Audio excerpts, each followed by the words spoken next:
Kali's International School. Trust assured for your child. A sprawling, safe and home-like campus for residential and day scholars. Call 7331 కానీ Nachavule cinema ఎప్పుడో 2008 లో వచ్చింది.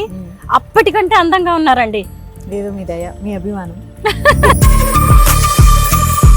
అంటే అమ్మ నేర్పించారా ఇలా మాట్లాడడం అన్ని? నేర్పించారా అంటే మేబీ మాటలు. ఏంటి ఈ మధ్య సాయిబాబా గారి గురించి మీరు ఏదో వీడియో చేశారు, ఆ వీడియో కాస్త వైరల్ గా మారి పోలీస్ కంప్లైంట్ వరకు వెళ్ళింది. ఏంటండి అసలు విషయం? సో వీళ్ళే నేర్పిస్తున్నారు ఎంత స్ట్రాంగ్ అవ్వాలి అని. నేను మాట్లాడింది కరెక్ట్ కాబట్టి నాకు అసలు భయం లేదు. ఇప్పటికీ కూడా మీరు షిరిడి వెళ్ళి చూస్తే అక్కడ వాళ్ళ బుక్స్లో రిజిస్టర్డ్గా చాలా నీట్గా రాసి ఉంటారు, ఈజ్ ఎ ఆఫ్ఘన్ ముస్లిం అని చెప్పేసి.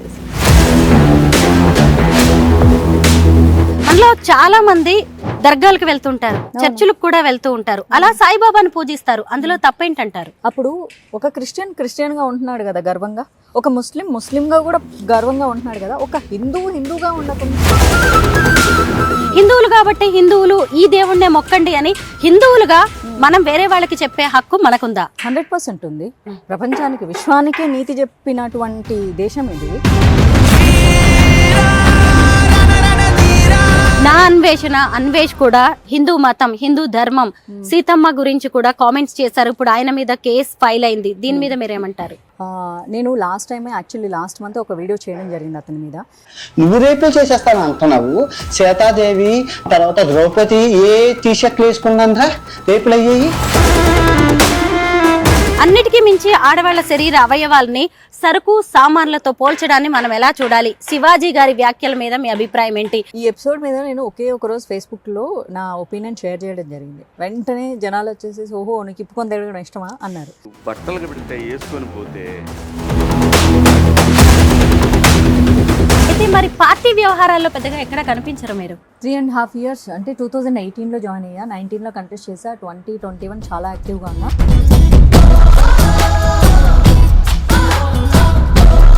ఈ రోజుకి చాలా మంది పీరియడ్స్ అనే మాట ఎత్తడానికి కూడా భయపడుతున్నారు. మీరేమంటారు? డెఫినెట్లీ. ఎందుకంటే అది మనకు మన ఇళ్లలో ఒక మగవాడిలాగా పెంచట్లేదు.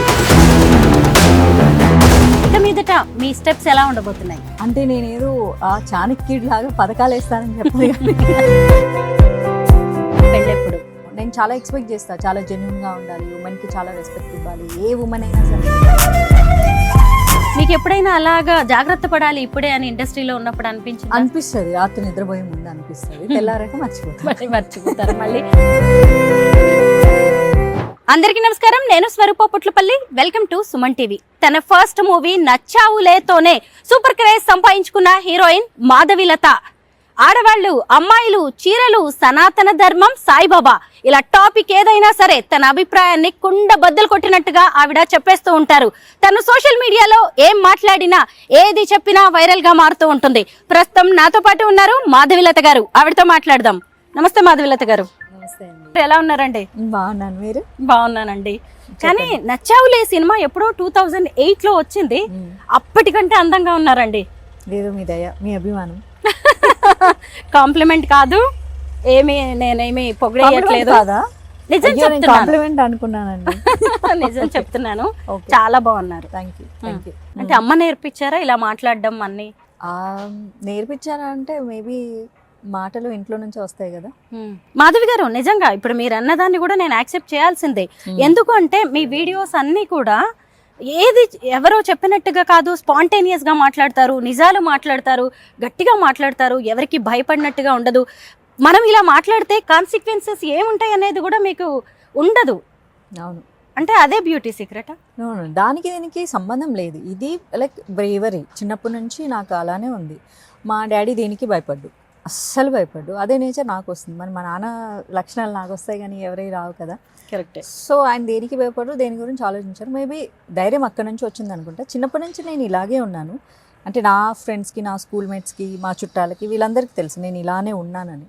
కొత్తగా బయట చూసే ప్రజలకు నేనేదో కొత్తగా చేస్తున్నాను, ఇంకేదో టాపిక్ కోసం చేస్తున్నాను అనుకుంటారు. అది వాళ్ళ ప్రాబ్లం, నా ప్రాబ్లం కాదు. మాధవి గారు, ఇక అసలు విషయంలోకి వచ్చేద్దాం. ఏంటి ఈ మధ్య సాయిబాబా గారి గురించి మీరు ఏదో వీడియో చేశారు, ఆ వీడియో కాస్త వైరల్ గా మారి పోలీస్ కంప్లైంట్ వరకు వెళ్ళింది. మీ మీద సరూర్ నగర్ పిఎస్ లో కూడా కేసు ఫైల్ అయింది కదా. ఏంటండి అసలు విషయం? నేను ఒక 2 months బ్యాక్ చేశాను సాయిబాబా మీద వీడియో. 2 years బ్యాక్ కూడా చేశాను. ఆ 2 years బ్యాక్ ఎవరు పెద్ద రెస్పాండ్ అవ్వలేదు. 2 months బ్యాక్ చేసిన దాని మీద రెస్పాండ్ అయ్యారు. లైక్ మీలాంటి లైక్ మీడియా మిత్రులు చెప్తే తప్ప నా మీద ఒక కేసు ఫైల్ అయిందన్న సంగతి నాకు తెలియలేదు. ఎందుకంటే మనకు పోలీసు దగ్గర నుంచి కాల్ రాలేదు, మెసేజ్ కూడా రాలేదు. ఇన్ కేస్ వస్తే కనుక మా లాయర్ చూసుకుంటారు, లాయర్తో మాట్లాడుకుంటారు, నాకేం వరి లేదు. సో వీళ్ళే నేర్పిస్తున్నారు ఎంత స్ట్రాంగ్ అవ్వాలి అని. నేను మాట్లాడింది కరెక్ట్ కాబట్టి నాకు అసలు భయం లేదు. ఇంతకీ ఏం మాట్లాడారు సాయిబాబా గారి గురించి? అవును, సాయిబాబా హిందూ దేవుడు కాదు, మనకు ముక్కోటి దేవతలు అంటారు, కొంతమంది నిజంగానే కోట్ల మంది దేవతలు అంటారు, లేదా 3 వర్గాలు 3 సమూహాల దేవుళ్ళు అంటారు. బట్ స్టిల్ మనకు చెప్పుకోవాలంటే నంబర్ ఆఫ్ దేవుళ్ళు ఉన్నారు. చెట్టు పుట్టకు కూడా పూజిస్తాం మనం. చెట్టుకు పూజిస్తే ఆక్సిజన్ వస్తుంది, పుట్టకు పూజిస్తే అక్కడి నుంచి కూడా మట్టి, అది కూడా మనకు అవసరమైంది. ప్రతిదీ అవసరమైంది. మనం ప్రకృతిని ప్రేమిస్తాము. మనకి ఇంకెవరో ఆఫ్ఘనిస్తాన్ నుంచి వచ్చి వాళ్ళు మనకు నీతులు బోధ చేయాల్సిన అవసరం లేదు. భగవద్గీతలో లేని నీతి ఇంకెవరు మనకు బోధించలేదు. సో కాబట్టి అల్లా మాలిక్ అని చెప్పి, అల్లా బలా కరేగా అని చెప్పిన వాళ్ళని ముస్లింలు ప్రార్థన చేసుకుంటారు, వాళ్ళ దేవుడిని వాళ్ళు ప్రార్థన చేసుకుంటారు. మనకెందుకు? సో హిందువుగా మిగలండి అని చెప్పడం నా ఉద్దేశం. ఇప్పుడు కూడా అదే చెప్తాను. ఇప్పుడు మీరు ఇందాక కూడా అన్నారు, ప్రకృతిని, చెట్టుని, పుట్టని కూడా మనం ఆరాధిస్తూ ఉంటాము, మనకి ముక్కోటి దేవతలు ఉన్నారని. మనలో చాలా మంది దర్గాలకు వెళ్తుంటారు, చర్చిలకు కూడా వెళ్తూ ఉంటారు, అలా సాయిబాబాను పూజిస్తారు. అందులో తప్పేంటంటారు? అప్పుడు ఒక క్రిస్టియన్గా ఉంటున్నాడు కదా గర్వంగా, ఒక ముస్లింగా కూడా గర్వంగా ఉంటున్నాడు కదా. ఒక హిందూగా ఉండకుండా ఎందుకు మురికి పట్టించుకుంటున్నాడు? హిందూగా మిగలండి. ఇప్పుడు రామాయణం తీసుకుందాం. ఒక రాముడి చరిత్ర చదువుకుంటే ఏమొస్తుంది మనకు? ఒక కొడుకు ఎలా ఉండాలి, ఒక భర్త ఎలా ఉండాలి, ఒక అన్న ఎలా ఉండాలి, ఒక రాజు ఎలా ఉండాలి, ఇంత నీతి తెలుసుకుంటాడు. తన భార్య జోలికి వస్తే చీల్చి చెండాడేసిన ఒక బలమైనటువంటి రాజుని చూస్తారు. ఇది మన హిందువులు తెలుసుకుంటారు. సీతమ్మ తల్లి అంత చేతగాంది ఏం కాదు. రావణాసురుడు ఎత్తుకొని పోతే భయపడుతూ కూర్చోలేదు. నిన్నిట్లా చంపేయగలను ఈ క్షణమే, అంత శక్తి మంత్రాన్ని. కానీ నా రాముడి పర్మిషన్ కోసం వెయిట్ చేసిన ఆయనే వచ్చి చంపుతాడని చెప్పింది. అంత ధైర్యము నేర్చుకుంటారు. భారతం చదివితే ఏం నేర్చుకుంటారు? కృష్ణుడు ఏం చేశాడు నీతి తెలుసుకుంటారు. అన్నదమ్ముల మధ్య ధర్మం ఇంపార్టెంటా, అధర్మం ఇంపార్టెంటా, ఇది తెలుసుకుంటాడు. ఆడదాని బట్టల మీద చెయ్యేస్తే మొత్తం కౌరవ సమూహం మొత్తం ఎట్లా నాశనమైంది నేర్చుకుంటారు, ఎట్లా నాశనం చెయ్యాలి ధైర్యంగా అన్నది నేర్చుకుంటారు. అండ్ ద్రౌపది చేతగాంది ఏం కాదు, ఆమె భర్తలకు సూచన చేసింది. వాళ్ళందరినీ మట్టు పెట్టిన తర్వాతే మీరు నన్ను భారీగా చూడగలరని. అంత శక్తివంతులు. ఇంత నేర్చుకుంటారు. మరి సత్యసాయిబాబా గురించి ఏం నేర్చుకుంటారు? ఏదైనా చిన్న ప్రాబ్లం రాగానే ప్రతి ఆడపిల్ల అయ్యో సాయిరాం సాయిరాం సాయిరాం, అయ్యో సాయిరాం సాయిరాం ఇది నేర్చుకుంటుంది. ప్రతి మగాడు ఎగ్జామ్కి, లేకపోతే ఉద్యోగానికి, లేకపోతే చిన్న డబ్బు కష్టానికి సాయిరాం సాయిరాం సాయిరాం అని కూర్చుంటాడు. అంటే తనకు ధీరుడు అన్న సంగతి మర్చిపోతాడు, ఓ చేతగాని వాడైపోతాడు. ఒక ఆడపిల్ల తనకు ధీరవనిత అన్న సంగతి మర్చిపోతుంది, అదొక చేతగాంది అయిపోతుంది. సత్యసాయి చరిత్రం చదువుకుంటే ఇదే నేర్చుకుంటాం మనం. ఇది కాదు కదా మనకు కావాల్సింది. అందుకే చెప్తున్నాను, మన దేవుళ్ళు, మన పురాణాలు, మన చరిత్రలు, ఇది వీరత్వం, ఇది ధీరత్వం. ఇక్కడ చదువుకుంటే ఏం రాదు. ఓకే, అందరినీ యాక్సెప్ట్ చేస్తాము. అప్పుడు నేను ఏమంటానంటే, అందరినీ యాక్సెప్ట్ చేసినప్పుడు మరి ముస్లింలను కూడా అల్లా మాలిక్ అని చెప్పినటువంటి సాయిబాబాని వాళ్ళ దేవుడిగా పరిగణించమనండి. వాళ్ళు ఎందుకు పరిగణించట్లేదు? లేదా అక్కడ మక్కాలో ఉన్నటువంటి ఆయన, మక్కా అల్లా అంటే భగవంతుడు అని అర్థం, మీనింగ్ వచ్చేసి. ఆయన మరి మక్కేశ్వరుడు, ఈశ్వరుడే దేవుడు అని వాళ్ళని కూడా చెప్పమనండి. మనం యాక్సెప్ట్ చేద్దాం. ఏంది సెక్యులరిజం మనొక్కలకే ఎందుకు? ఎవరికి పనికిరాని సెక్యులరిజం. నేనేమన్నా అందుకే మనకు సిగ్గు లేదంటున్నా, వాళ్ళు కరెక్ట్గానే ఉంటున్నారు. మనం పోతాం కదా చర్చికి కేక్ ముక్కల కోసం, మనం పోతాం కదా ద్రాక్షరసం కోసం, మనం పోతాం కదా యాక్సెప్ట్ చేసుకొని, మనం దర్గాలకు పోతాం కదా. ఎందుకు పోతాం దర్గాలకి? మన హిందూ ఆడవాళ్ళను చెరబట్టి మానభంగం చేసి చంపితే వాళ్ళకు హజరత్ అనే ఒక అవార్డులు ఇస్తే వాళ్ళకు పోయి మొక్కుతున్నాము. అరే నా పూర్వీకుల్ని మానభంగం చేసి చంపారు, మీరు అంత గొప్పోళ్ళు అని చెప్పేసి వెళ్ళి మొక్కుకుంటున్నాము. మాకు కడుపులు రావట్లేదు, మాకు కాళ్ళు రావట్లేదు, మాకు మాయరోగం రావట్లేదు, అన్నీ మీరే తీర్చాలని చెప్పేసి వెళ్ళి మొక్కుకుంటారు. ఎందుకు? అదే మన దేవుళ్ళు ఉన్నారు కదా, మీరు హిందువులుగా మిగలండి అని చెప్తున్నా. హిందువులుగా ఉండండి అని చెప్పడమే తప్పైతే ఆ నేరం నేను 100 సార్లు చేస్తాను. మాధవి గారు, ఏ దేవుణ్ణి పూజించాలి, ఏ గుడికి వెళ్ళాలి, ఎక్కడికి వెళ్ళాలి, ఎవరిని ఆరాధించాలి అనేది కూడా వ్యక్తిగత స్వేచ్ఛకు సంబంధించిన విషయం. హిందువులు కాబట్టి హిందువులు ఈ దేవుణ్ణే మొక్కండి అని హిందువులుగా మనం వేరే వాళ్ళకి చెప్పే హక్కు మనకుందా? 100% ఉంది. ప్రపంచానికి, విశ్వానికే నీతి చెప్పినటువంటి దేశం ఇది. ఇది కర్మభూమి. ఇక్కడ అదే అంటున్నారు కదా, ఎవరికి నచ్చిన దైవాన్ని వాళ్ళు పూజ చేసుకోవచ్చు. ఏ ఐడియాలజీ మీది? ఏ ఐడియాలజీకి ఏ దేవుడు లేరు చెప్పండి? ప్రతి ఐడియాలజీకి ఒక దేవుడు మనకే ఉన్నాడు కదా. నీకు శౌర్యం కావాలా, వీరత్వం కావాలా, లేకపోతే నీకు సరదా కావాలా, సంతోషం కావాలా, లేక చిన్నపిల్లల నేచర్ కావాలా, అన్ని రకాలైనటువంటి దేవుళ్ళు మనకే ఉన్నారు కదా. సో అసలు మేము దేవుణ్ణే నమ్మమబ్బా, మేము ఓన్లీ స్పిరిచువాలిటీ, మేము ఆత్మ సంబంధిత. చెట్టును మొక్కు, చెట్టు గాలి ఇస్తుంది, ఆక్సిజన్ ఇస్తుంది, నీకు బ్రతికిస్తుంది. లేకపోతే నువ్వు లేవు. నింగి నేల నీరు నిప్పు గాలి అన్నిటిని మొక్కు. అదే కదా మనం గ్రాటిట్యూడ్ చూపించేది.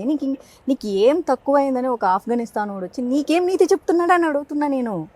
నేను నిజం చెప్పే ప్రయత్నం చేస్తున్నా. నిజం చెప్తే మీకు నచ్చట్లేదు అంటే నేను జాగృతం చేసి పని చేస్తున్నాను. జాగృత పరచడం ఈ దేశంలో నేరం అయితే ఆ నేరం మరీ 100 సార్లు చేస్తాను నేను అంటున్నా. నా అన్వేష్ కూడా హిందూ మతం, హిందూ ధర్మం, సీతమ్మ గురించి కూడా కామెంట్స్ చేశారు. ఇప్పుడు ఆయన మీద కేసు ఫైల్ అయింది. దీని మీద మీరేమంటారు? నేను లాస్ట్ మంత్ ఒక వీడియో చేయడం జరిగింది అతని మీద. ఎంతసేపు భారతదేశము పాకిస్తాన్ ఒక బూచి చూపించి బ్రతుకుతుంది ప్రభుత్వము అని. అతనికి ఒక కౌంటర్ చేసిన జస్ట్ 20 డేస్లోనే అతను చెప్పిన ఆ బూచి వాళ్ళే బూచి పనులు చేశారు. అంటే ఆమ్దం గింజల నుంచి పాయిజన్ తయారు చేసి 1,00,000 మందిని చంపాలనుకోవడం, కారులో బాంబులు పెట్టడం, డాక్టర్లే టెర్రరిస్టులకు మారటం, జిహాదీ తప్పు కాదు అని చెప్పేసి ఎంబీబీఎస్ చదువుకున్న డాక్టర్లు మాట్లాడడం. ఇదంతా ఎవరు ప్రొవోక్ చేశారు? పాకిస్తాన్ వాళ్ళే ప్రొవోక్ చేశారు. భారతదేశము పాకిస్తాన్ని బూచిగా చూపించలేదు. వీధిలో మన హైదరాబాద్ గల్లీ దగ్గర నుంచి ఢిల్లీ వరకు వీధిలో పిల్ల పాముల్లాగా పాకి ఉన్నారు.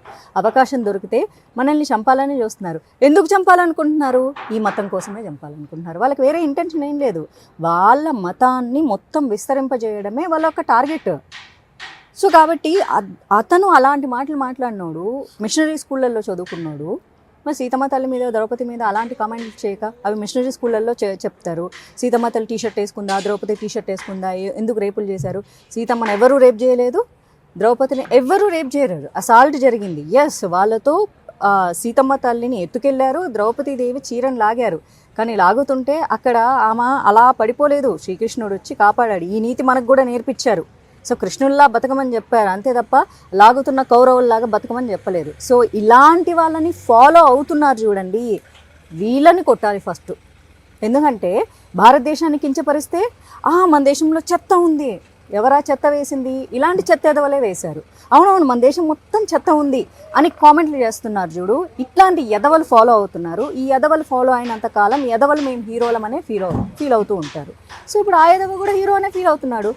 నేను ఒక 6 months బ్యాకే ఈ బెట్టింగ్ యాప్స్ మీద అతను చేస్తే హీరో అన్నాడు కదా. ఆ రోజు కూడా నేను మీడియాకు ఒకటే సమాధానం చెప్పాను. అతని వీడియో ఓపెన్ చేస్తే చాలు, పాపలు పిచ్చులు ఆటగాడు అంటున్నాడు, మీరు కూడా వచ్చేయండి ఆట ఆడుకుందాం పిచ్చుల మీద అని ఒక అమ్మాయిని అబ్జెక్టిఫై చేస్తున్నాడు కదా. సో అతని ఫాలోవర్స్కి ఏం చెప్తున్నాడు? అరే నాలాగా మీరు పాపలతో తిరగాలి అంటే మీరు ఇట్లా ఫారిన్ కంట్రీ రావాలి, మీరు తొందరగా డబ్బులు సంపాదించాలి. మరి తొందరగా డబ్బులు సంపాదించాలంటే బెట్టింగ్ ఆడాలి కదా. ఏం చేస్తున్నాడు? ఒరే ఎదవా, ఎన్నిసార్లు చెప్పాలరా ఎదవ పనులు చేయొద్దని అన్నట్టుంది అది. ఇప్పుడు ఆడవాళ్ళు ఏ బట్టలు వేసుకోవాలి, ఎలా ఉండాలి, ఎక్కడికి వెళ్ళినప్పుడు ఎలాంటి జాగ్రత్తలు తీసుకోవాలి అనేది కూడా మగవాళ్ళు, అది కూడా సినిమా హీరోలుగా పేరు తెచ్చుకున్న వాళ్ళే చెప్తున్నారు. అన్నిటికీ మించి ఆడవాళ్ల శరీర అవయవాల్ని సరుకు సామాన్లతో పోల్చడాన్ని మనం ఎలా చూడాలి? శివాజీ గారి వ్యాఖ్యల మీద మీ అభిప్రాయం ఏంటి? అలాగే ఆయనకి కౌంటర్ ఇచ్చారు అనసూయ. ఇప్పుడు ఆయన వీళ్ళిద్దరి మధ్యలోకి నాగబాబు గారు వచ్చారు. వీటన్నిటి మీద పెద్ద డిస్కషన్ జరుగుతుంది. ఈ ఎపిసోడ్ మీద మీ అభిప్రాయం చెప్పండి. ఈ ఎపిసోడ్ మీద నేను ఒక రోజు ఫేస్బుక్లో నా ఒపీనియన్ షేర్ చేయడం జరిగింది. వెంటనే జనాలు వచ్చేసి ఓహో నీకు ఇప్పుకొని తిరగడం ఇష్టమా అన్నారు. అంటే జనాలు ఏంటంటే అయితే ప్రకృతి లేకపోతే వికృతి, మధ్యలో ఇంకేదీ లేదనుకుంటారు. నాకు అన్నం ఇష్టం లేదంటే నేను వెళ్ళిపోయి వెంటనే గడ్డి తింటా అని కాదు దాని మీనింగ్. అంత విచక్షణారహితంగా ఉన్నటువంటి ఫస్ట్ ఆఫ్ ఆల్ ఈ ప్రజల గురించి నేను మాట్లాడదలుచుకోలేదు. ఇప్పుడు ఏదంటే కరోమంటే కప్ప కోపం, విడవమంటే పాము కోపం, వాళ్ళకి వీళ్ళకి ఎందుకు? నా సొంత అభిప్రాయం చెప్పమంటే నేను చెప్తా. వాళ్ళ గురించి వీళ్ళ గురించి నేను మాట్లాడను. నేనే చాలాసార్లు వీడియోలు చేస్తాను. అమ్మాయిలు కొంచెం పద్ధతిగా బట్టలు వేసుకోండి, బట్ బీ మోడ్రన్. మీకు నచ్చింది మీరు స్లీవ్లెస్ వేసుకోండి, బ్యూటిఫుల్గా ఉండండి, కానీ అసహ్యంగా ఉండొద్దని నేనే చెప్తాను. ఎందుకంటే మనకు ఫస్ట్ ఇలా చూడంగానే వావ్ అనిపించాలి అంతే తప్ప అనిపించకూడదు. మనకే అలా అనిపిస్తే మగోడికి అలా అనిపించడంలో తప్పలేదు. ఎందుకంటే చూస్తున్న మనకే ఇంకొక ఆడపిల్లని అలా చూడాలని అనిపించదు. మనకి చాలా యాక్వర్డ్గా ఉంటుంది. సో యాక్వర్డ్గా ఉండకుండా మీరు అందంగా వేసుకోండి, మోడర్న్గా ఉండండి. మీరు స్లీవ్లెస్ వేసుకుంటారా వేసుకోండి, టోన్ జీన్స్ వేసుకుంటారా వేసుకోండి, కానీ అసభ్యకరంగా ఉండదు. అవి కూడా కొంతమంది వేసుకుంటే చాలా స్టైలిష్గా ఉంటాయి. అండ్ మన పర్సనాలిటీ, నేను ఫ్యాషన్ డిజైనింగ్ చేశాను. డ్రెస్ కంఫర్ట్ అంటే ఏంటో తెలుసా? మన పర్సనాలిటీకి నప్పకుండా ఉండేవి, ఏదో మార్కెట్లో దొరికేవి మనం వేసుకోకూడదు. మార్కెట్లో వాళ్ళు వేసుకున్నారు కాబట్టి అది మన శరీరానికి సెట్ అవుతుందా లేదా? సరే నేను సన్నగున్నా అని అన్ని డ్రెస్సులు నాకు సెట్ అవుతాయి అంటే అవ్వవు. కొన్ని నాకు సెట్ అవుతాయి, కొన్ని నాకు సెట్ అవ్వవు. అవి మన బాడీ మీద అందంగా కనిపించాలి. అంటే మనం అది వేసుకుంటే మన బ్యూటీ ఎన్హాన్స్ అవ్వాలి, లేదా మన బ్యూటీని ఆ బట్టల వల్ల దానికో బ్యూటీ ఇవ్వగలగాలి. ఈ రెండింటిని క్రాస్ చేసి కేవలం మార్కెట్లో ఉన్న బట్టలు వేసుకుంటామంటే కాదు. చాలామందికి వాళ్ళు పర్సనల్గా బట్టలు వేసుకోవడం ఇష్టం, స్కిన్ చూపిస్తూ బట్టలు వేసుకోవడం ఇష్టం. అఫ్ కోర్స్ వాళ్ళు వాళ్ళ కోసమే రెడీ అవుతున్నారు. ఇక్కడ ఇంకొక పాయింట్ కూడా ఉంది. అలా బట్టలు వేసుకుంటున్న అమ్మాయిలకి లైకులు కొడుతూనో, బూతులు తిడుతూనో, రిపోర్ట్లు కొట్టకుండా వాళ్ళకు ఫాలోవర్షిప్ పెంచిన వాళ్ళు ఎవరు? ఫస్ట్ ఇక్కడ ఆడదాని ఒక్కడిదే నేరం అని ఈరోజు ఆడదాని మీద నేరం వేసేస్తున్నారు కదా. వాళ్ళకు పెంచి పోషించి లైకులు కొట్టిన వాళ్ళు ఎవరు? ఈ సమాజంలో మనుషులు కదా. మేము హేట్ చేస్తూనే కామెంట్ పెడుతున్నా, హేట్ ఎందుకు చేస్తున్నావు, బ్లాక్ చేయి నువ్వు. కాదు, ఈరోజు హేట్ చేయాలి, మళ్ళీ ఆ ఫోటో చూడాలి, రేపు హేట్ చేయాలి, మళ్ళీ అమ్మాయి పెట్టిన ఇంకో ఫోటో వీడియో చూడాలి. ఎందుకు? బ్లాగ్ కొట్టు, రిపోర్ట్ కొట్టు, అప్పుడు ఫాలోవర్సే పెరగరు కదా. అండ్ వాళ్ళు స్కిన్ షో చేస్తున్న కొద్దీ వాళ్ళు ఇన్ఫ్లుయెన్సర్గా పెరుగుతున్నారు. వాళ్ళు పెరిగిన తర్వాత వాళ్ళకి వెబ్ సీరియల్ వస్తున్నాయి, టీవీ ఛానల్లో ఆఫర్లు వస్తున్నాయి, వాళ్ళకి సినిమాలు ఆఫర్లు వస్తున్నాయి. వాళ్ళు స్కిన్ షో చేస్తేనే ఆఫర్లు ఇస్తున్నారు. ఓన్లీ తెర మీదే చెయ్యాలి అని చెప్పేసి ప్రొడ్యూసర్లు ఏం చెప్పట్లేదు కదా. ఇక్కడ ఎవరు పాత్రదారులు అవుతున్నారు? సమాజం పాత్రదారులు అవుతున్నారు. అండ్ వాళ్ళని నేను కొంతమంది ఫాలో అయ్యాను. వాళ్ళు స్టార్టింగ్లో శారీలు కట్టుకుండేవాళ్ళు, తర్వాత కొంచెం నడుము చూపించడం స్టార్ట్ చేశారు, దాంతో వాళ్ళకి ఫాలోవర్స్ పెరిగారు. దాని తర్వాత క్లీవేజ్ చూపించడం శారీనే తర్వాత క్లీవేజ్ చూపించడం స్టార్ట్ చేయగానే కొలాబరేషన్స్ పెరిగినాయి, షాప్ ఓపెనింగ్లు పెరిగినాయి, ఇన్ని వచ్చినాయి. అంటే దీనికి ఎవరు సహకరిస్తున్నారు? ప్రజలు సహకరిస్తున్నారు కదా. అంటే అలా చేస్తేనే మేము కొలాబరేషన్స్, షాప్ ఓపెనింగ్లు ఇస్తామని వాళ్ళు సెలబ్రిటీ వాళ్ళేమనుకుంటున్నారు, పొట్టకుట్టి కోసం ఓకే మాకు 4 డబ్బులు వస్తున్నాయి కదా, సో మనం కొంచెం గుడ్లిప్పితే మనకు ఆఫర్స్ వస్తున్నాయి కదా. నేను నిజంగా చీర కట్టుకొని ఉన్న రోజులు ఎవ్వరూ మనల్ని పట్టించుకోలేదు అనుకున్నారు కదా. అండ్ యాక్చువల్లీ అది నిజం. సో ఇక్కడ ఎంతమంది పాత్రలు ఉన్నాయి? ఆ అమ్మాయి ఒక్కదాన్నే పాత్ర ఉందా? ఇంకొంతమంది ఆడోళ్ళు ఉన్నారు, చీరలే కడతారు కానీ ఓన్లీ బ్యాక్ షాట్లు తీసి పెడతారు. మాధవి గారు బీజేపీలో జాయిన్ అయ్యారు, సనాతన ధర్మం గురించి కూడా చాలా యాక్టివ్గా మాట్లాడుతూ ఉంటారు. అయితే మరి పార్టీ వ్యవహారాల్లో పెద్దగా ఎక్కడ కనిపించరు మీరు? 3.5 years అంటే 2018లో జాయిన్ అయ్యా, 19లో కంటెస్ట్ చేసా, 2021 చాలా యాక్టివ్గా ఉన్నా. తర్వాత ఫిజికల్గా గ్యాప్ తీసుకున్నా. అంటే ఫిజికల్ యాక్టివిటీస్, వాళ్ళ సభలకు వెళ్ళటం కానీ, మీటింగ్స్కి వెళ్ళటం కానీ, ఇలాంటి వాటికి గ్యాప్ తీసుకున్నాను పూర్తిగా. బట్ సోషల్ మీడియాలో ఎప్పుడూ యాక్టివ్గానే ఉంటాను నేను. సో పార్టీ వేరు, హిందుత్వం వేరు. ఎందుకంటే నా పుట్టుకతో హిందుత్వం వచ్చింది, పార్టీ అనేది పుట్టుకతో రాలేదు. బట్ మా ఫ్యామిలీ గ్రాండ్ పేరెంట్స్ ఉన్న దగ్గర నుంచి ఇది జనసంఘ పెట్టిన కాలం నుంచి ఫాలో అయ్యేవాళ్ళు. సో అది వేరు, ఇది వేరు. అది వంశపారంపర్యంగా బీజేపీ మీద అభిమానం, ఇష్టం అనేది వచ్చింది. కాకపోతే అప్పుడు మన ఇప్పుడు తెలుగు రాష్ట్రాలు, అప్పుడు ఆంధ్రప్రదేశ్ కాబట్టి అప్పట్లో ఇక్కడ లేదు, బీజేపీ లేదు. సో టీడీపీ పెట్టే వరకు మా తాతగారు కానీ మా అమ్మమ్మ కానీ ఓటే లేదంట. ఇది మా ఇంట్లో వింటూ పెరిగా నేను. అండ్ సో ఆ ఫ్యామిలీ నుంచి వచ్చాను కాబట్టి ఆ పార్టీ, ఆ ideology is different. But BJP అంటే హిందుత్వ అంటే బీజేపీ అన్నది దాని నుంచి నాకు వచ్చింది కాదు. ఇది చిన్నప్పటి నుంచి మా అమ్మ నా మీద రుద్దింది. బలవంతంగా గుడికి పట్టుకెళ్ళి బలవంతంగా పూజలు చేయించి, బలవంతంగా ఉపవాసాలు ఉంచిపించి, ఇలా నాకు మా అమ్మ భక్తి మార్గాన్ని, హిందుత్వము అండ్ స్కూల్లో మనకు చిన్న గవర్నమెంట్ స్కూల్లో చదువుకున్నాను కాబట్టి రామాయణ, మహాభారత చిన్న పాఠాలు చెప్తూ ఉండేవాళ్ళు. అండ్ ఊర్లో గుడికి వెళ్ళడం వల్ల ఎక్కువగా మా ఊర్లో రామాలయం ఉండడం వల్ల సో అక్కడి నుంచి వచ్చింది తప్ప సో అదే రాజకీయ పరంగా వచ్చింది కాదు. బట్ పీపుల్ ఏంటంటే రెండింటిని కలిపేస్తారు, వాళ్ళు ఎలా కలుపుకున్నా నాకేం ప్రాబ్లం లేదు. 2019లో కంటెస్ట్ చేశారు, ప్రజలతో ట్రావెల్ చేయడం, ఎలక్షన్స్లో పాల్గొనడం, ఇవన్నీ ఎలా అనిపించాయి? నాకు it was a happy time. నేను నా జాబ్ చేశాను, నా డ్యూటీ లాగా నేను చేశాను. ఓకే, పార్టిసిపేట్ చేయాలనుకున్నాను, పార్టిసిపేట్ చేశాను, తిరిగాను. సో జనాల పల్స్ ఎలా ఉందో తెలుసుకున్నా. అది ఎలా ఉన్నా నాకు ఓకే, ఎందుకంటే నేను ఇష్టపడి చేసిన పని. అది ఫెయిల్యూర్ వస్తుందని మాకు ముందే తెలుసు. ఫెయిల్యూర్ వస్తుందని తెలిసి కూడా నేను వెళ్ళాను చూడు, ఎందుకంటే నేను పని చేయాలని డిసైడ్ అయ్యాను కాబట్టి. సో నాకు రిగ్రెట్స్ ఏం లేవు. I'm very happy for that. 2008లో మీరు ఇండస్ట్రీకి అడుగు పెట్టారు, మంచి హిట్ కొట్టారు ఫస్ట్ సినిమాతోనే. ఆ తర్వాత కొన్ని సినిమాలు చేశారు, కానీ ఎందుకు తర్వాత బాగా స్క్రీన్కి దూరం అయ్యారు? అవకాశాలు రాలేదా, మీరే వద్దనుకున్నారా? రెండూ కాదు, కానీ నేను వద్దనుకోలేదు కాదు, అవకాశాలు ఎక్కువ రాలేదు కాదు, దాన్ని కరెక్ట్గా బ్యాలెన్స్ చేయలేకపోయా. అంటే రైట్ పిక్చర్ని పికప్ చేసుకోలేకపోయా. సో అంతే. దాన్ని ఇండస్ట్రీని, అందుకే నేను ఎప్పుడు ఇండస్ట్రీని బ్లేమ్ చేయలేదు, నన్ను నేనే బ్లేమ్ చేసుకుంటాను. నాకే సరిగ్గా పికప్ చేసుకోవడం రాలేదు, అంతే. ఇప్పుడు ఇండస్ట్రీలో చాలా అవకాశాలు ఉన్నాయి, మీరు చేయడానికి రెడీగా ఉన్నారు అంటే కూడా కొత్త ఆప్షన్స్తో, అవకాశాలతో ఉన్నారు. కానీ మరి మీరు రెడీయా? నేను రెడీని, మళ్ళీ రీలాంచ్ అవుతాను. ఎలా చేద్దాం అనుకుంటున్నారు రీలాంచ్ అని? ఎలా అంటే లైక్ ఎప్పుడు నేను ఫస్ట్ నుంచి కూడా చెప్పాను, లైక్ వెబ్ సిరీస్ అయినా ఓకే, వెబ్ మూవీస్ అయినా ఓకే, మంచి రోల్స్ చేయాలనుకుంటున్నాను. సో మంచి రోల్స్ వస్తే డెఫినెట్గా చేస్తాను. నేను కాంట్రవర్షియల్ ఎప్పుడు ఉండను. ఇదిగో ఇలా కాంట్రవర్షియల్లో నన్ను లాగుతారు, అంటే ఈ భారతదేశంలో నాకు నిజంగా అర్థం కాదు. భారతదేశంలో ముస్లింలు స్వేచ్ఛగా వాళ్ళ కోసం ఒక సొంత రాజకీయ పార్టీ పెట్టుకొని ప్రచారం చేసుకుంటారు, ఎవరేమనరు. వాళ్ళ స్పీచ్లు మాట్లాడుకుంటారు, ఎవరేమనరు. వాళ్ళు నమాజులు చేసుకుంటారు, వాళ్ళ అల్లా గురించి మాట్లాడుకుంటారు, ఎవరేమనరు. అలాగే క్రైస్తవులు కూడా వాళ్ళ కోసం సొంత పార్టీలు పెట్టుకుంటారు, వాళ్ళు చర్చిల గురించి మాట్లాడతారు, ప్రతి హిందువుల ఇంటికి వచ్చి మతం మారమని ఫోర్స్ చేస్తారు, దానికి ఎవరేమనరు. అరే నేను 19A ఆర్టికల్ని ఉపయోగించుకొని చాలా సభ్యత అయినటువంటి భాషలో ఇలాగా సాయిబాబా గురించి ఒక నిజం చెప్పాను. నిజం చెప్తే కూడా కోపం వస్తుంది జనాలకి.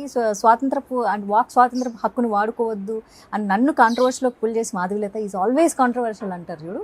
That is the issue. I'm not controversial, people are making it controversial. Cool sweet heart actually. Social మీడియాలో చాలా యాక్టివ్గా ఉంటారు, మంచి మంచి వీడియోస్ పెడుతున్నారు. అమ్మాయిలకైతే అడ్వైజులు మామూలుగా ఇవ్వట్లేదు. మరి ఎంతమంది ఫాలో అవుతున్నారో ఏంటో తెలియదు, కానీ మీరు ఏది పెట్టినా కానీ వైరల్ అవుతూ ఉంటుంది. అలాగే నెగిటివ్ కామెంట్స్ కూడా వస్తూ ఉంటాయి. మాధవీలత గారు వాటిని ఎలా ఫేస్ చేస్తూ ఉంటారు? అంతే, లైక్ మూడ్ అంతా నార్మల్గా ఉన్నప్పుడు నవ్వుకుంటాను వాటిని చూసి. మూడ్ స్వింగ్స్ అనేవి అమ్మాయిలకి చాలా కామన్గా ఉంటాయి కదా, హార్మోనల్స్ అప్ అండ్ డౌన్స్ అయినప్పుడు. లైక్ ఆ టైంలో మాత్రం కొంచెం కామెంట్స్ చేస్తానన్నమాట, వాళ్ళ మీద రియాక్ట్ అవుతా. మళ్ళీ నార్మల్ మూడ్ ఉంది అనుకోండి, ఓకే కూల్. మనకు హార్మోనల్ చేంజెస్ పీరియడ్ ఒకటి ఉంటుంది కదా 3 వీక్స్కి. ఆ 3 వీక్స్ ప్రశాంతంగా ఉంటా, లాస్ట్ వీక్ రియాక్ట్ అవుతాను. మళ్ళీ 4వ వారం వచ్చేసరికి ఓకే శాంతి. అయితే పిఎంఎస్ అనేది మీ విషయంలో చాలా సీరియస్ గా ఉంటుంది, చాలా ఉంటుంది. ఆ పిఎంఎస్ వచ్చింది అంటే ఆ మూడ్ స్వింగ్స్ కౌంటర్ బ్యాక్స్ పడిపోతూ ఉంటాయి సోషల్ మీడియాలో. రిమైనింగ్ టైం లైట్ తీసుకుంటాను, నేను చాలా లైట్ తీసుకుంటాను. బట్ ఎస్, కొంతమంది అమ్మాయిలు మాత్రం చాలా ఇన్స్పిరేషన్గా తీసుకున్నామని ఇన్స్టాగ్రామ్లో వాళ్ళ ప్రాబ్లమ్స్ షేర్ చేస్తుంటారు, ఇన్బాక్స్లో ఎక్కువగా.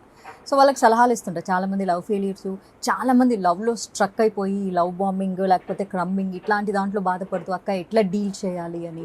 ఇంకొంతమంది అక్క ప్రేమించాను కానీ వాడు వేరే అమ్మాయితో తిరుగుతున్నాడు అక్క, నాకు వదలాలని లేదు అలాగని ఉండాలని లేదు, ఇట్లాంటి ఒక కన్ఫ్యూజింగ్ స్టేట్ ఆఫ్ మూడ్. ఇట్లా చాలా మెసేజ్లు పెడుతుంటారో వాళ్ళకి రిప్లైస్ ఇస్తూ ఉంటాను. మాధవి గారు, ఇప్పుడు మనం ఎలాగో పిఎంఎస్ గురించి మూడ్ స్వింగ్స్ గురించి మాట్లాడుకుంటున్నాం కదా, ఈ రోజుకి చాలా మంది పీరియడ్స్ అనే మాట ఎత్తడానికి కూడా భయపడుతున్నారు, మీరేమంటారు? డెఫినెట్లీ.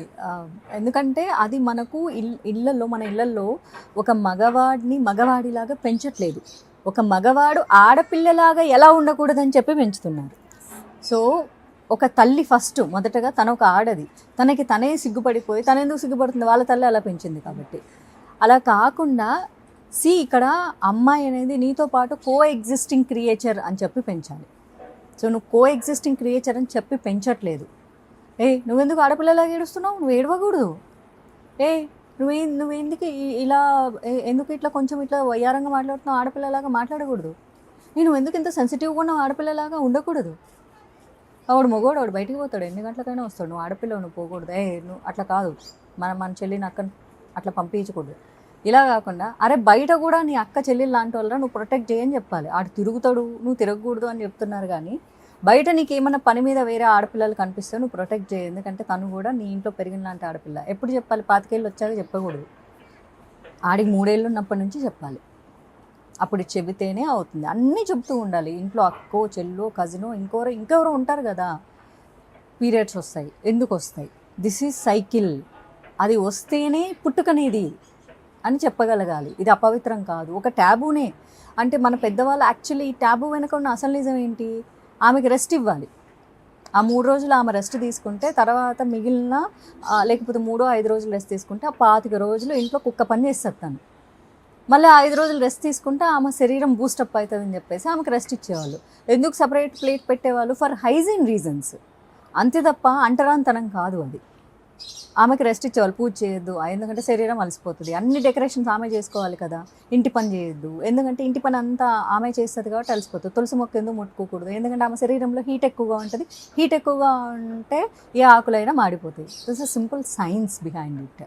పచ్చళ్ళు ముట్టుకోకూడదు ఎందుకంటే పచ్చళ్ళు ఎప్పుడు జాడీ లాంటి చల్లటి ప్రదేశంలోనే ఉండాలి తప్ప హీట్ అయిన ప్రదేశంలో ఉండకూడదు. కాబట్టి ఆమె శరీరం ఇన్సైడ్ నియర్లీ 200 degrees 240 degrees అదే ఏదో అంటే మనకు వచ్చే 104కే తట్టుకోలేము, బట్ ఇంటర్నల్గా చాలా హీట్ ఎక్కువగా ఉంటుంది కాబట్టి వాటిని ముట్టుకోవద్దు. వీటన్నిటిని అంటరాంతనంగా భావించేసి దూరం పెట్టారు. ఎందుకంటే అంత సైన్స్ని మన భారతదేశంలో చంపేశారు.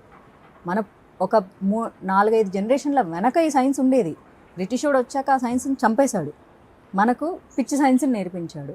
ఆ ట్యాబు పెట్టుకొని ఇప్పుడు కూడా అదే అంటరాంతనము, అది అది అంటూ ఇది మహాపాపం అంటున్నాడు. కాదు, అది రెస్ట్. అది మగపిల్లలకు కూడా నేర్పించాలి. బాబు చాలా మూడ్ స్వింగ్స్ ఉంటాయి, వాళ్ళ కోపం వస్తుంది, చిరాకు వస్తుంది, పని చేస్తే ఇంకా ఎక్కువ చిరాకు వస్తుంది. ఇప్పుడు మనం వర్కింగ్ ఇప్పుడు పీరియడ్ టైంలో కూడా వర్క్ చేస్తూ ఉన్నాము. బట్ దానివల్ల మాకేం కాలేదు కదా, ఏం కాదు. 35 ఏజ్ రాగానే నడుము నొప్పులు వస్తాయి, తలకాయ నొప్పులు వస్తుంది, వీక్నెస్ వస్తుంది, షోల్డర్ పెయిన్లు వస్తున్నాయి, అన్నీ వస్తాయి. పూర్వకాలం వాళ్ళు 80 ఏళ్ళు వచ్చినా వాళ్ళు ఇంకా పని చేసుకుంటున్నారు. ఎందుకంటే వాళ్ళను ఆ 4 రోజులు అసలు ఏ పని చేయనిచ్చేవాళ్ళు కాదు. శారీరకంగా వాళ్ళకి రెస్ట్ దొరికింది కాబట్టి వాళ్ళు గట్టిగా ఉండేటోళ్ళు, మంచి ఆహారం తీసుకునేటోళ్ళు. మనకు పని చేస్తున్నాం, ఊరికే పైకి పని చేస్తున్నాం, కానీ ఎన్ని రోగాలు ఉండాలో లోపల అన్ని రోగాలు ఉంటున్నాయి. ఎందుకంటే we're not taking rest on periods. Simple thing ఇది మగపిల్లలకు కూడా చెప్పి చిన్నప్పటి నుంచి నేర్పిస్తే వాళ్ళు దాన్ని అసహ్యంగా చూడరు. But still nowadays boys little bit changing. They are going to medical shop, they are bringing pads to their girlfriends, sisters, wifes, mothers. కంఫర్టబుల్గా మాట్లాడగలుగుతున్నారు. ఎందుకంటే సృష్టి అక్కడి నుంచే మొదలవుతుంది. సృష్టిని అసహించుకునే పని మగాడికి నేర్పేవి. మీరు ఇండస్ట్రీకి వచ్చిన టైంలో ఇక్కడ మనుషులు ఎలా ఉంటారు అనేది పెద్దగా ఐడియా లేకపోవచ్చు, కానీ రీఎంట్రీ ఇస్తాను, రీలాంచ్ అవుతాను అంటున్నారు కదా. ఇప్పుడు ఎవరినైనా ఎలాంటి సిచ్యువేషన్ అయినా ఫేస్ చేసేంత ధైర్యం మీకు వచ్చేసింది, ఆ మెచ్యూరిటీ కూడా వచ్చినట్టేగా కనిపిస్తుంది. ఇక మీదట మీ స్టెప్స్ ఎలా ఉండబోతున్నాయి? అంటే నేనేదో ఆ చాణక్యుడి లాగా పథకాలు వేస్తానని చెప్పాలి, కానీ యాక్చువల్ నాకు అన్ని తెలివితేటలు లేవు. బేసిక్గా నాకు అన్నీ తెలివితేటలు ఉంటే నిజంగానే నేను పొలిటికల్గా క్యాప్చర్ చేసుకొని ఒక పవర్లో ఉండేదాన్ని. సినిమా ఇండస్ట్రీని గ్రాప్ చేసి ఒక కెపాసిటీనో, ఒక స్ట్రెంగ్తో ఒక 4-5 ఇల్లు, 4-5 కార్లు కొనుక్కునేదాన్ని. చాలామంది అనుకుంటారు నాకు చాలా తెలివితేటలు ఉన్నాయని. But very unfortunate fact is నాకు అన్ని తెలివితేటలు లేవు. I'm like A normal other girl అంతే. కాకపోతే డీల్ చేయడం వచ్చు, అతి తెలివిగా మాట్లాడడం రాదు, కానీ అప్పటి వరకు అనుకున్నది మాట్లాడడం వచ్చు. ఇప్పుడు ఏంటంటే ఆ అనుకున్నది మాట్లాడడము హోల్డ్ చేసుకోవడం నేర్చుకున్నా. ఎవరితో ఎలా మాట్లాడాలి ఏంటి అనేది కొంత తెలిసినట్టుంది. తెలివిగా మాట్లాడడం నేర్చుకోలేదు, మాట అనాలి అంటే ఆ మూమెంట్కి హోల్డ్ చేసుకోవడం నేర్చుకున్నా. మాధవీలత తెలుగు అమ్మాయి, కానీ ఎడ్యుకేషన్ అంతా కూడా కర్ణాటకలో సాగినట్టుగా ఉంది. అసలు మీరు ఎక్కడ పుట్టారు, మీ బ్యాక్గ్రౌండ్ ఏంటి? నేను తెలుగు అమ్మాయే, కాకపోతే మా నాన్న రైల్వే ఎంప్లాయీ అయినందువల్ల నేను కర్ణాటకలో పుట్టా. మళ్ళీ ఆంధ్రాలోనే చదువుకున్నా, మళ్ళీ కర్ణాటక వెళ్ళి చదువుకున్నా. ఎందుకంటే మా డాడీ ట్రాన్స్ఫర్ అవ్వడం వల్ల అట్లా జరిగింది. మహారాష్ట్రలో పెరిగి సో అలా జరిగింది. కానీ ఎడ్యుకేషన్ ఎస్ ఆంధ్ర, కర్ణాటక ఈ 2 ప్లేసుల్లోనే అయింది. హీరోయిన్గా కొన్ని మూవీస్ చేసిన తర్వాత ఒక బ్రేక్ తీసుకొని మీరు యూకే వెళ్ళి ఫ్యాషన్ డిజైనింగ్ చేశారు కదా. ఎందుకు ఫ్యాషన్ డిజైనింగ్ అంటే ఇంట్రెస్టా మీకు? అలా కాదు, ఆ టైంలో నాకు 2010లో యాక్సిడెంట్ అయింది. అప్పుడు రెస్ట్ తీసుకోవాల్సి వచ్చింది. అండ్ నేను చాలా లావ్ అయిపోయాను. అప్పుడు 0 సైజ్ నుంచి కొంచెం బాగా లడ్డుగా అయిపోయాను. అండ్ అది బ్రేక్ టైం నాకు. సో ఆ టైంలో ఖాళీగా ఉండకూడదు, ఏదో ఒకటి చదువుకోవాలని, ఏదో ఒకటి ఎందుకు మనకి ఇష్టమైందే చదువుకుందాం కదా అని చెప్పేసి ఫ్యాషన్ డిజైనింగ్ చేశాను. నిజంగా మీ వీడియోస్లో రీసెంట్గా నేను అబ్జర్వ్ చేస్తున్నప్పుడు చాలా క్యూట్గా, ప్రెట్టీగా కనిపిస్తున్నారు. కంటెంట్ విషయంలో కూడా చాలా కేర్ఫుల్గా ఉంటున్నట్టున్నారు. అలాగే మీ బ్యూటీ, అలాగే డైట్ ప్లాన్స్, ఈ సీక్రెట్స్ అన్నీ కొంచెం చెప్పండి మాకు. సీక్రెట్స్ ఏం లేవు, నేను మా ఇంట్లో చేసిన ఫుడ్డే తింటాను, మా అమ్మ చేసిన ఫుడ్ తింటాను అంతే. వంట చేస్తారా? చేస్తాను. అందరు అడిగే క్వశ్చనే అనుకుంటా, మళ్ళీ నేను అడుగుతున్నాను, పెళ్ళెప్పుడు? Marriages are made in heaven అంట. మళ్ళీ ఆ హెవెన్ నుంచి ఎవరన్నా వచ్చి చెప్తే జరుగుతుంది. ఎలాంటి అబ్బాయి కావాలి? మనిషి. కొన్ని క్వాలిటీస్ కోరుకుంటాం కదా అమ్మాయిలు. క్వాలిటీస్ అంటే ఏముండాలి? నాకున్న క్వాలిటీస్ సమాజంలో దొరకడం చాలా కష్టం, అందుకే దొరకట్లేదేమో. నాకు నచ్చిన వాళ్ళు నాకు దొరకట్లేదు, సో దొరికేటోళ్ళు నాకు నచ్చట్లేదు. బికాజ్ ఆ క్వాలిటీస్ రీచ్ అవ్వకనేమో. నేను చాలా ఎక్స్పెక్ట్ చేస్తాను, చాలా జెన్యూన్గా ఉండాలి, ఉమెన్కి చాలా రెస్పెక్ట్ ఇవ్వాలి. ఏ ఉమెన్ అయినా సరే, మన ఉమెనే కాదు బయట ఏ ఉమెన్ అయినా, ఆమె ఏం పని చేసుకుంటున్నా సరే ఒక వ్యభిచారికైనా చాలా గౌరవంగా ఆమె అని హుందాగా మాట్లాడేటటువంటి మనస్తత్వం ఆ మగవాడికి ఉండాలి. అండ్ మహిళలో ఈమె ఇండిపెండెంట్గా ఉండే లక్షణాన్ని అతను తొక్కేయకూడదు. అభిప్రాయాలకు తను వీలైతే, అంటే ఆమె ఒక దీపం అయితే దాన్ని నూనె పోయాలి తప్ప దాన్ని ఆపే ప్రయత్నం చేయకూడదు. ఇట్లాంటి క్వాలిటీస్ నేను చాలా కోరుకుంటాను. I don't no, typical old school. అయినా బాగుంది వినడానికి మీరు చెప్తుంటే. చాలా మంది అబ్బాయిలు ఇప్పుడు ఇంట్రెస్టింగ్ గా వింటారు అనమాట. ఏం చెప్పారు, ఎవరు కావాలి, ఎలాంటి అబ్బాయిలు మనకున్నాయా ఈ క్వాలిటీస్ అని చెప్పి. రీలాంచ్ అవుదాం అనుకుంటున్నారు కదా, మళ్ళీ యాక్ట్ చేయాలనుకుంటున్నారు. ఎలాంటి క్యారెక్టర్స్ చేస్తారు? మళ్ళీ హీరోయిన్ గానేనా? అలా ఏం కాదు, నేను ఎప్పుడు కూడా చెప్పాను హీరోయిన్ గా చేయాలని కదా. హీరోయిన్ గా చేయాలని ఆశ ఉంది, హీరోయిన్ గా చేశాను. But I want to play good roles అంతే. ఎలాంటి రోల్స్ అంటే అదే ఇది good కావాలి, roles ఎలాంటి ఇంకా. గుడ్ రోల్స్ అంటే అంతే, ఆ కథకి ఇంపార్టెంట్ ఉన్న రోల్ అంతే. ఏ హీరోతో యాక్ట్ అలా ఏం చేయాలనుకుంటున్నారు? లేదు, అలా కూడా లేదు. No roles. స్నేహితుడు ఆ సినిమాలో మీరు నానితో యాక్ట్ చేశారు. ఇప్పుడు నాని మంచి స్టార్ అయిపోయారు. కాంటాక్ట్ లో ఉంటారా? నేను ఎవరితో కాంటాక్ట్ లో ఉండను. మ్మ్. ఇప్పుడే కాదు, అప్పుడు కూడా లేను. మూవీ చేసేటప్పుడు కూడా నేను కాంటాక్ట్ లో లేను. మ్మ్హ్మ్. మీరు యాక్ట్ చేసిన హీరోస్లో ఎవరు మీకు బాగా కంఫర్టబుల్గా అనిపించారు? వీళ్ళతో అయితే బాగుంటుంది జర్నీ అని కొన్నాళ్ళైనా ఎవరితోనైనా ఎవరు? నేను ఎవరితో అటాచ్మెంట్ పెట్టుకోలేదు. మ్మ్. నాదంతా చాలా డిటాచ్డ్ వర్క్ మైండ్. పొద్దున్న సాయంత్రం దాకా పని చేసా వెళ్ళిపోయి మర్చిపోతా అంతే. ఎలా బిజీగా ఉంటారు? మీ డైలీ రొటీన్ ఎలా ఉంటుంది మాధవి గారు? నాకు నేను బిజీగా పెట్టుకుంటాను, నాకు సరిపోవు 24 hours. ఫ్యాషన్ డిజైనింగ్ కోర్స్ చేశారు కదా, Yeah. ఇప్పుడు కాస్ట్యూమ్స్ కూడా డిజైన్ చేస్తున్నట్టున్నారు. నాకు నేనే డిజైన్ చేసుకుంటా, ఎవరికి చేయను. అంటే ఎక్కువగా ఏ క్లోత్స్ అంటే అది మీకు ఫిట్ అవుతుందో వాటినే ఎక్కువగా ప్రిఫర్ చేస్తూ ఉంటారు. ఎగ్జాక్ట్లీ. సినిమా ఇండస్ట్రీలో ఎవరైనా అడుగుతూ ఉంటారా మిమ్మల్ని? లేదు, ఎందుకంటే నేను ఫ్యాషన్ డిజైన్ స్టైలింగ్ చేస్తానని ఎవరికి తెలియదు కదా. నేను నా వరకు నేను చేసుకున్నాను. I want to start A boutique. Plan చేసా, 2015లో ప్లాన్ చేసా, ఈ ఇయర్ కూడా ప్లాన్ చేసా.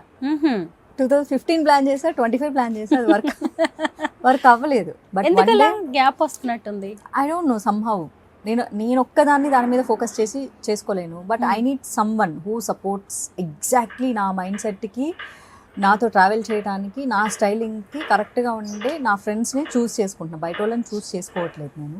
I very less friends. నాకు ఒకటే ఫ్రెండ్ ఉంది, సో తనతోనే ప్లాన్ చేసా కానీ తనకు అవ్వట్లేదు. బట్ ఏదో ఒక రోజు డెఫినెట్గా పెడతాను, నా బ్రాండ్ బయటకు వస్తుంది. మీరు కన్నడలో అంటే కర్ణాటకలో చాలా కాలం ఉన్నారు, కానీ సినిమాలు పెద్దగా అక్కడ చేసినట్లేరు. లేదు, నేను సినిమాల కోసం పోలేదు, నేను జాబ్ కోసం వెళ్ళాను కదా. ఏం జాబ్ చేశారు? బెంగళూరులో 2015 నుంచి ఐ వాజ్ డూయింగ్ జాబ్. సినిమాలు చేయకుండా ఎలా బతుకుతాను అనుకున్నారు? అదే income source. I was doing job. Officially నేను ట్యాక్స్ కడతాను నా శాలరీ నుంచి. ఏం జాబ్ చెప్పచ్చు కదా. ఐ వాజ్ ఇంటూ ఐటీ కదా, ఎప్పటి నుంచో ఐటీలో ఉన్నారా? చాలా ఎల్ఎల్బి మందికి కూడా తెలుసు. చేస్తున్నట్టున్నారు. అది అప్పుడు చదువుకునేటప్పుడు, అంతే Not yet మధ్యలో finished. మధ్యలో ఆపేశారు నాకు ఎల్ఎల్బి. నచ్చలేదు లా కనిపించలేదు. ఎస్ లాలెస్ అనిపించిందా? ఎస్ ఇంట్రెస్టింగ్ గా అనిపించలేదు, ఆపేశారు. సాఫ్ట్వేర్ ఫీల్డ్ లో ఉన్నారు 2015 నుంచి. ఎస్ ఓ నైస్. అయితే చాలా బిజీగా 3 ఉన్నట్టే. కంపెనీస్ షిఫ్ట్ అయ్యాను. అది ప్రపంచానికి చెప్పాల్సిన అవసరం లేదు. బికాస్ ఇప్పుడు సినిమా చేస్తే సినిమా అనేది ప్రపంచం చూస్తుంది, సోషల్ మీడియా ప్రపంచం చూస్తుంది. Correct. ఇలా మీ ఇలాంటి వాళ్ళు ఎవరైనా అడిగినప్పుడు ఏం చేస్తున్నానంటే జాబ్ చేస్తున్నాను అని చెప్తాము. Hmm. సో దాన్ని తీసుకొచ్చి ప్రపంచం మొత్తంకి నా ఇంట్లో వాళ్ళకి తెలిస్తే చాలు, నా ఫ్రెండ్స్కి తెలిస్తే చాలు కదా. నేను ఐటీ కట్టేటప్పుడు నా ఆడిటర్కి తెలిస్తే చాలు కదా, ఊరందరికి తెలియాల్సిన అవసరం లేదు కదా. మాధవి గారు, అసలు లైట్స్, కెమెరా, యాక్షన్, అలాగే సినిమా ఇండస్ట్రీ నుంచి మీరు ఒకేసారి ఐటీ ఫీల్డ్ వైపు వెళ్ళి జాబ్ చేయడం అంటే ఎలా ఉంది? బాగుందా మీకు అదంతా? బాగేం లేదు, నాకేం ఇష్టపడి వెళ్ళలేదు. It's for just bread and butter, అంతే. బతకాలి కదా, రియల్లీ? అంతే. మళ్ళీ ఎందుకు ఇండస్ట్రీలో డబ్బులు కుక్కని కొడితే రావు, డబ్బు చెట్లకు కాయవు. This a simple thing. చాలా మంది అంటారు కుక్కని కొడితే డబ్బులు రాలుతాయి, చెట్టుకి డబ్బులు కాస్తాయి, ఎవరో జనాలు ఇచ్చేస్తారు. ఎవరు రారు. మన పని మనమే చేసుకోవాలి, మన తిండి మనమే తినాలి. సో నా కష్టం నేను చేస్తే, నా కంపెనీ నాకు శాలరీ వేస్తే, మా అమ్మ వండి పెడితే నేను తింటాను. ఇది నిజం. ఈ నిజం చాలామందికి డైజెస్ట్ అవ్వని వాళ్ళని ఒప్పించడానికి నేను ఇక్కడ లేను. ఎందుకంటే నేను నా కోసం ఉన్నాను, ఎవరి కోసం లేను. నేను నా కోసం, నా ఫ్యామిలీ కోసం ఉన్నా. నాకు ఏదైనా చెప్పాలనిపిస్తే మన సోషల్ మీడియాని వాడుకొని జనాలకు చెప్తా. That's it. మాధవిలత సినీ ఇండస్ట్రీలో ఒక హీరోయిన్ గా, యాక్ట్రెస్ గా మంచి పేరు తెచ్చుకున్నారు. అలాంటి మాధవిలతకి అవకాశాలు లేకపోవడమా, లేదంటే ఉన్న వాటిని సరిగ్గా ఉపయోగించుకోలేక బ్రెడ్ అండ్ బటర్ కోసం జాబ్ చేయాల్సిన పరిస్థితి? నేను జాబ్ చేస్తున్నానండి, నేను అడక్కుని తినట్లేదు. బాగుందండి, జాబ్ చేయడం గ్రేట్ థింగ్ కదా. అదే అంటున్నా. నేను ఏదో కష్టపడిపోయి, పాపం చాలా మంది కష్టపడ్డట్టు చెమట వచ్చి ఎంతో కష్టాలు పడి వాళ్ళ లైఫ్ని లీడ్ చేస్తుంటారు. వాళ్ళందరికంటే నేను గాడ్కి చాలా థ్యాంక్ఫుల్. నేనేం అంత కష్టపడి చేయట్లే. ఓకే, నా ఫ్రెండ్స్ దగ్గర ఫీల్ అయ్యా ఫ్యూ ఇయర్స్ బ్యాక్, నిజాయితీగా ఉంటే ఎవ్వరు పని ఇవ్వరు, మనకి నిజాయితీగా ఉంటే అసలు డబ్బులే రా అంటే, ఎందుకు అలా అనుకుంటావు, నువ్వు మంచిగా చదువుకున్నావు కదా మన కంపెనీలో చేసుకో అన్నారు. ఓకే ఫైన్, నేను బయట వాళ్ళ దగ్గర ఎప్పుడు లేదా, నా ఫ్రెండ్స్ కంపెనీస్లోనే నేను వర్క్ చేస్తాను. But I work from home. నేను మళ్ళీ ఆఫీసులకు వెళ్ళి కూడా పని చేయను. ఓకే, దీపం ఉన్నప్పుడే ఇల్లు చక్కబెట్టుకోవాలని చాలా మంది హీరోయిన్స్ కావచ్చు, యాక్ట్రెస్లు అనుకుంటూ ఉంటారు కదా. మీకు ఎప్పుడైనా అలాగా జాగ్రత్త పడాలి ఇప్పుడే అని ఇండస్ట్రీలో ఉన్నప్పుడు అనిపిస్తుంది. రాత్రి నిద్రపోయే ముందు అనిపిస్తుంది, తెల్లారాక మర్చిపోతారు మళ్ళీ మామూలే. మీలాగా చాలా మంది హీరోయిన్స్, సినిమా ఇండస్ట్రీ ప్రముఖులు పార్టీల్లోకి వస్తున్నారు, కానీ ఆ తర్వాత ఎక్కువ రోజులు అక్కడ ఉండలేకపోతున్నారు, మళ్ళీ వాళ్ళ దారిన వాళ్ళు వెళ్ళిపోతున్నారు. ఎందుకు రాజకీయాల్లోకి ఎంట్రీ ఇస్తున్నారు, ఎందుకు వాళ్ళు వెళ్ళిపోతున్నారు అనేది కూడా తెలియట్లేదు. మేబీ ఒక 2-3 విషయాలు నేను అబ్జర్వ్ చేశాను. ఫస్ట్ ఏంటంటే, సెలబ్రిటీస్ ఇలా పాలిటిక్స్లోకి వస్తే చాలా ఎక్కువ వాల్యూ, ఇంపార్టెన్స్ ఇచ్చి రెడ్ కార్పెట్ వేస్తారు సో అని చెప్పేసి వస్తారు. ఆనెస్ట్లీ నేను అందుకు రాలేదు. ఎందుకంటే నేను చాలా సంవత్సరాల నుంచి అబ్జర్వ్ చేస్తూ ఉన్నాను ఎట్లా ఉంటుంది ఇక్కడ వీళ్ళది అని చెప్పేసి. సినిమా ఇండస్ట్రీ అనేది రెడ్ కార్పెట్, రాజకీయం అన్నది రెడ్ కార్పెట్ అయితే కాదు. అలా వచ్చినప్పుడు సినిమా ఇండస్ట్రీలో దక్కినంత గౌరవం రాజకీయంలో వాళ్ళకి దక్కదు, అంత విలువ వాళ్ళకు ఉండదు. సో ఉండని కారణంగా కొన్నాళ్ళు ఉండేసేసి ఆ విలువ లేకపోతే వాళ్ళు ఉండలేరు కాబట్టి వాళ్ళు వెళ్ళిపోవడం జరుగుతుంది. అండ్ పోస్ట్ కూడా ఏం పెద్దగా ఇవ్వరు. సో ఏ పోస్టు లేకుండా, ఏ విలువ లేకుండా ఉత్తగా ఏదో కార్యకర్తలాగా ఉండడం సెలబ్రిటీస్కి ఇష్టం ఉండదు. సో ఆ కారణం చేత వాళ్ళు వెళ్ళిపోతూ ఉంటారు. అండ్ ఇంకొకటి వచ్చేసేసి, డబ్బు అనేది వీళ్ళదే కరిగిపోతుంది తప్ప పార్టీ వాళ్ళేం పిలిచి డబ్బులు ఇచ్చే పరిస్థితి ఉండదు. ఏదో క్యాంపెయిన్కి, స్టార్ క్యాంపెయిన్గా వెళ్తే కావాలంటే డబ్బులు ఇస్తారేమో, కానీ పార్టీలో వచ్చినప్పుడు పార్టీలో కూలోళ్ళుగానే ఉంటారు తప్ప సెలబ్రిటీస్గా ఉండరు. సో ఈ రీజన్లు సరిపోతాయి వెళ్ళిపోవడానికి.